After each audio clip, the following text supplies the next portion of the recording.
이번 시간에는 연인이나 부부 간의 싸움을 멈추는 마법의 한마디에 대해서 한번 알아보겠습니다. 나와 완벽하게 딱 맞는 사람은 세상에 존재할까요? 아니겠죠. 모든 사람은 개인적인 성향, 가치관, 경험 등이 다르기 때문에 언젠가는 갈등이 발생할 수 있습니다. 그러니까 연애와 결혼은 상대방과 함께 갈등을 잘 해결하고 관리하는 능력이 중요한 요소입니다. 연애를 하다 보면 연락 패턴, 데이트 빈도, 집에 데려다 주는지, 종교, 경제관념, 시간 약속 등등 다양한 이유로 싸우게 됩니다. 이렇게 매번 싸우다 보면 갈등이 쌓이고 결국 헤어지게 되기도 하죠. 20대에는 이렇게 싸우는 시간이 길지만 30대와 40대로 갈수록 연인들의 이별에 있어서 둘이 갈등을 해결하는 방식이 맞는지도 중요해집니다. 그러나 갈등은 사람들 간에 생길 수밖에 없는 자연스러운 현상입니다. 갈등이 발생하는 것 자체가 문제가 아니라 그것을 어떻게 해결하고 관리하느냐가 중요한 것이죠. 결혼 생활에서도 갈등은 마찬가지로 자주 발생할 수 있으며 이를 해결하고 관리하는 능력이 부부의 삶의 질에 큰 영향을 미칩니다. 그렇다면 우리는 어떻게 갈등을 멈출 수 있을까요?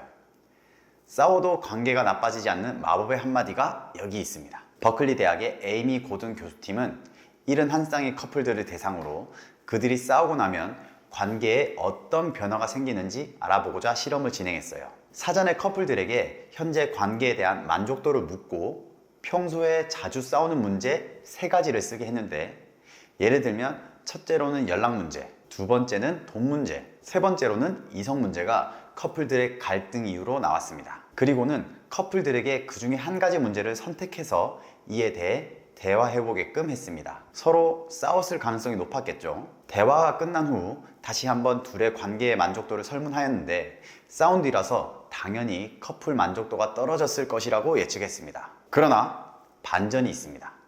모든 커플이 싸웠음에도 불구하고 모든 커플의 관계 만족도가 떨어지지는 않았습니다. 갈등의 해결 여부는 서로에 대한 만족도에 영향을 미치지 않았다는 것이죠. 반면 연인과의 관계의 만족도에 있어서 상대방이 내 생각을 이해하고 있다고 느끼는지가 더 결정적인 요소로 드러났습니다.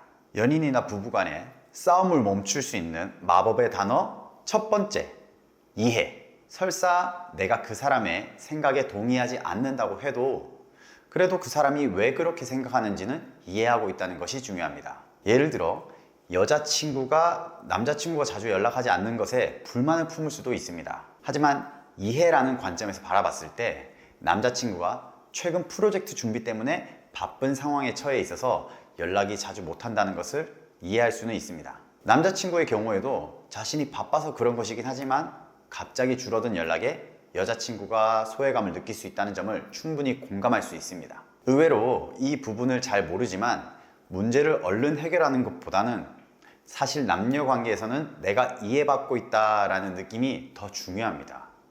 그래서 그것에 초점을 맞춰야 합니다. 연인이나 부부간에 싸움을 멈출 수 있는 마법의 한마디 두 번째, 네가 왜 그렇게 생각하는지 알겠어.